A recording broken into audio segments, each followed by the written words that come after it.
मैं बाबर इमैनुअल आज आपको वेलकम करता हूं प्रोग्राम गवाही में। आज हमारे साथ मौजूद हैं नौजवान मुबश्शिर इंजील आसिफ नज़ीर गिल साहब। इनसे हम जानेंगे इनकी खिदमत के बारे में और इनसे पूछेंगे कि इनकी पर्सनल ज़िंदगी में कौन सी ऐसी गवाही है जिनके वसीला से ये आज खिदमत में मसरूफ़ अमल हैं। भाई आसिफ, मैं आपको वेलकम करता हूं अपने स्टूडियो में। मुझे बहुत खुशी है कि आज आप हमारे साथ मौजूद। आपका बहुत शुक्रगुजार हूँ बाबर भाई, आपने हमें जो है वो वेलकम किया अपने स्टूडियो में, और नेशनल न्यूज़ का और पूरी टीम का मैं नहायत शुक्रगुजार हूँ जिन्होंने मुझे इनवाइट किया कि मैं आकर खुदावंद के कलाम को शेयर कर सकूँ और अपनी गवाही को दूसरे लोगों तक पहुँचा सकूँ। मुझे बहुत खुशी होती है जब मेरे पास इस तरह से स्टूडियो में नौजवान खादमीन आते हैं, वो मुबश्शिर हैं, वो पास्टर साहबान हैं। मेरा दिल निहायत खुशी से भर जाता है कि खुदावंद अपने खेत में नौजवानों को इस्तेमाल कर रहा है। ये खुदावंद का बड़ा फ़ज़ल है और उसके नाम को सारा इज़्ज़त और जलाल है कि वो अपने नौजवान, खुदावंद के कलाम में लिखा है, जवानी का याम है अपने खाल के हकीकी को याद प्रेज़ द करें। लॉर्ड। और मैं शुक्रगुजार हूँ खुदावंद का कि उसने अभी मुझे यंग एज में ही जो है वो मुझे चुना है और मैं उसके खेत में काम कर रहा हूँ, और खुदावंद का बड़ा शुक्र करता हूँ मैं कि उसने मेरे पर अपना फ़ज़ल वाला हाथ बढ़ाया हुआ है। Praise the Lord. तो भाई आसिफ, आपने अपनी खिदमत का आगाज़ कब किया? एक्चुअली मैंने अपनी खिदमत का जो आगाज़ किया है 2017-16 से किया है। मैंने बपतिस्मा लिया, फिर चर्च की एक्टिविटीज़ में इन्वॉल्व होना शुरू किया। गुड।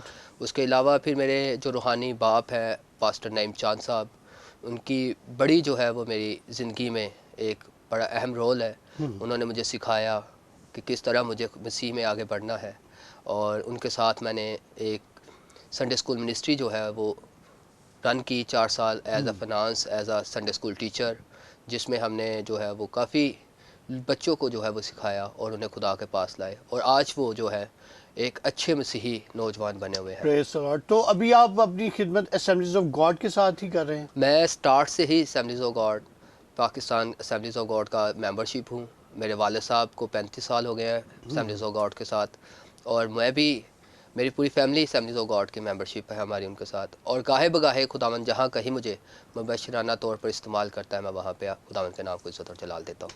एक्सीलेंट। तो आपने इसके लिए बाकायदा कोई सैलरी ज्वाइन की खुदा उनके कलाम को सीखने के लिए? एक्चुअली लाइफ में जो उस्ताद होते हैं वो बहुत कुछ सिखाते हैं ऐसे ही है। और तंबीह भी करते हैं, और सेमिनरी वगैरह तो ज्वाइन नहीं की क्योंकि रिस्पॉन्सिबिलिटी कुछ फैमिलीज़ की थी, और कुछ जो था वो फैमिली सिचुएशंस ऐसी थी कि सेमिनरी ज्वाइन नहीं कर सका।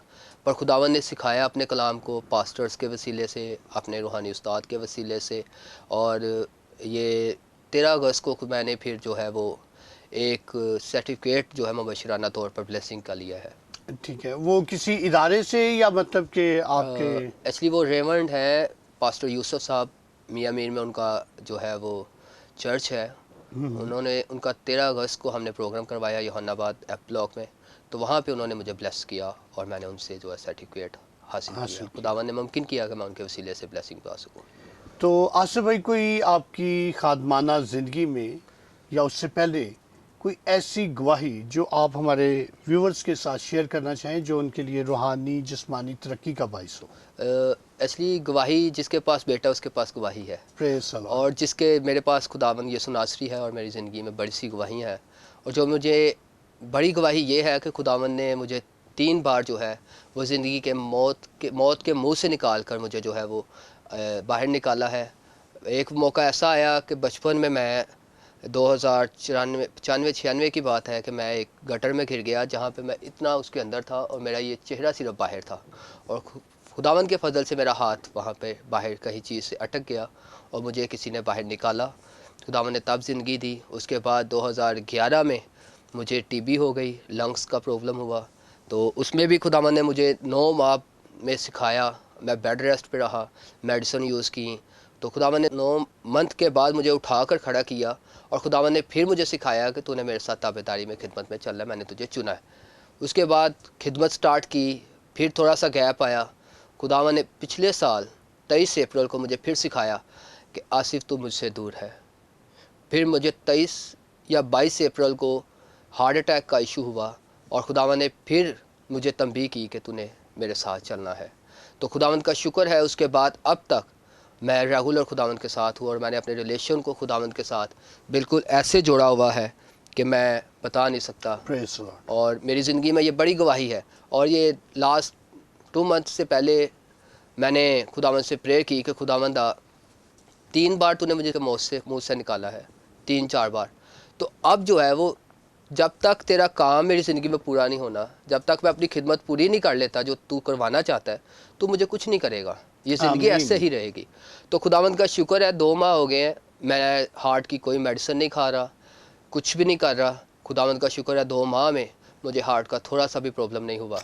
और डॉक्टर ने मुझे कहा था लाइफ टाइम मेडिसिन खानी है, और मैंने 2 माह हो गए मेडिसिन छोड़े हुए। खुदावंद के फजल से, उसके नाम की गवाही है कि मैंने 2 माह में अभी तक मेडिसिन नहीं खाई। Praise the Lord. तो अभी आप कुल वक्ती तौर पर खुदावंद की खिदमत कर रहे हैं। एक्चुअली मैं इसको पार्ट टाइम कर रहा था खिदमत को।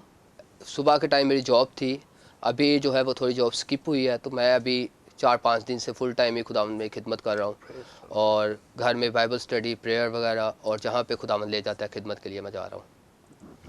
जी नाजरीन, बहुत खूबसूरत बातें भाई आसिफ नज़ीर गिल साहब से हमने सुनी है कि खुदावंद अपने खादमीन को किस तरह से तंबीह करता है कि वो उसके साथ आएँ, उसके साथ मिलें, उसके कलाम को सीखें, ताकि वो इनको यूज़ करे और अपने खेत में काम करने के काबिल बनाए। जिस तरह से उनकी बड़ी खूबसूरत गवाही है कि मुझे 3 बार मौत ने आ दबोचा, लेकिन खुदावंद के इलाही बड़े हाथ ने मुझे वहाँ से निकाला और मुझे फिर से बताया कि तुझे मैंने अपने लिए संभाल रखा है और तू मेरे साथ साथ चल। मैं तेरे आगे आगे चलूँगा और तेरी राहों को हमवार करूँगा, और तू मेरी अंजील की मनादी को दूसरों तक पहुँचा। तो बहुत खूबसूरत गवाही। इसी तरह से हमें भी अपनी ज़िंदगियों में इस चीज़ को रियलाइज़ करना चाहिए कि खुदावंद कब हमें कोई बात बता रहा होता है। यही नहीं कि जब हमें कोई तंबीह हो तभी हम खुदावंद की तरफ रुख करें। हमें पहले से ही अपनी ज़िंदगियों में खुदावंद के हुक्म को, उसके जो इरशाद आज़म है, उसकी तकमील को पूरा करने के लिए हमेशा कोशा रहना चाहिए। मिलेंगे एक और खूबसूरत गवाही के साथ। अभी इजाज़त दीजिए। Thank you.